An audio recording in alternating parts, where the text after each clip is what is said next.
डॉक्टरनी साहिबा ने कहा था कि ओ माय गॉड। हाँ, तब तो बड़बड़ाने काहे लगी थी कि मम्मी जी हम आपको सब कुछ सच बताते। कौन सा सच बताना चाहती थी पल्लू? अरे हाँ, तुम क्या बताने वाली थी? हम बताते हैं। रिलैक्स, सीधा लेके। डॉक्टर प्लीज हमें जाने दीजिए, हमें ना बहुत एंजाइटी हो रही है। आप समझने की कोशिश कीजिए प्लीज। तुम तो ऐसे डर रही हो ना, इतना तो इंजेक्शन लेने में एक छोटा बच्चा भी नहीं डरता है। ऐसा लग रहा है जैसे अल्ट्रासाउंड नहीं तुम्हारा ऑपरेशन होने जा रहा है। शांति से कराओ ना चेकअप। मम्मी जी डॉक्टरनी साहिबा, हम आपकी मदद कर देते हैं।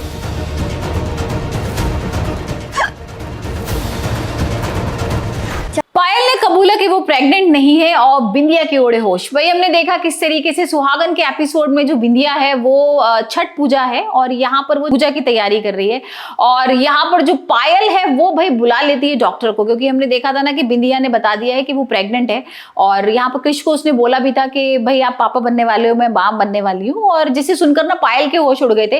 वैसे तो पता ही है हम लोगों को कि जो पायल है वो झूठ बोल रही है और ये सब जो खेल खेल रही है ना बिंदिया, वो उसकी प्रेगनेंसी का जो झूठ है वो बाहर लाने के लिए कर रही है।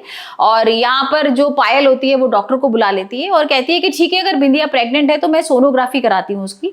और यहाँ पर बिंदिया की सोनोग्राफी हो रही है और कुछ अलग ही चमत्कार हो जाता है। यहाँ पर जो डॉक्टर है वो बोल देता है कि भाई बिंदिया प्रेग्नेंट है, जिसे सुनने के बाद ना सबके होश उड़ जाते हैं, मतलब बिंदिया के भी होश उड़ जाते हैं। तो हो सकता है भाई एक शायद कुछ चमत्कार हो, क्योंकि जो यहाँ पर वो पूजा भी कर रही है, उसने व्रत भी रखा हुआ है छठ माता का। तो अब भगवान भी चाहते हो कि जो बिंदिया है ना वो यहाँ घर से बाहर नहीं निकले कृष के, और जो पायल है उसका सच सामने आ जाए।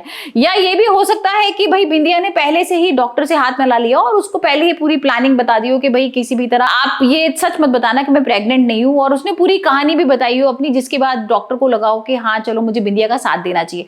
वो तो हम आगे वाले एपिसोड में देखेंगे कि क्या सच है। लेकिन भाई अब यहाँ पर एक अलग ही ट्विस्ट हो गया है कि यहाँ पर पायल को होती है खांसी और कृष बहुत चिंता करने लगता है कि तुम पायल एक काम करो, तुम भी डॉक्टर से अपना इलाज करा लो। और जहां पर इंदु होती है ना वो जिद कर जाती है, वो कहती है हाँ एक बार आप इसको भी देख लीजिए क्योंकि ये भी प्रेग्नेंट है। जिसके बाद ना पायल के होश उड़ जाते हैं। पायल कहती है नहीं मुझे कुछ नहीं है, ऐसा कुछ नहीं है, मुझे तो सिर्फ एक एसिडिटी टाइप कुछ हो रहा है और कुछ भी नहीं है ऐसा। तो कृष की माँ बोलती है कि नहीं ऐसे तुम्हें प्रॉब्लम क्या है, कोई इंजेक्शन थोड़ा ना लगा रहे, तुम्हें सिर्फ चेकअप ही तो कर रहे हैं और हमें भी पता लग जाएगा कि बच्चा ठीक है, तुम ठीक हो, सारी चीजें।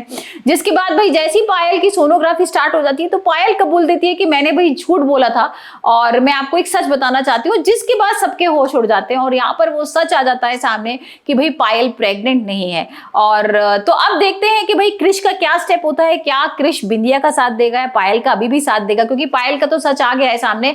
तो कृष का क्या रिएक्शन होगा वो देखने लायक होगा।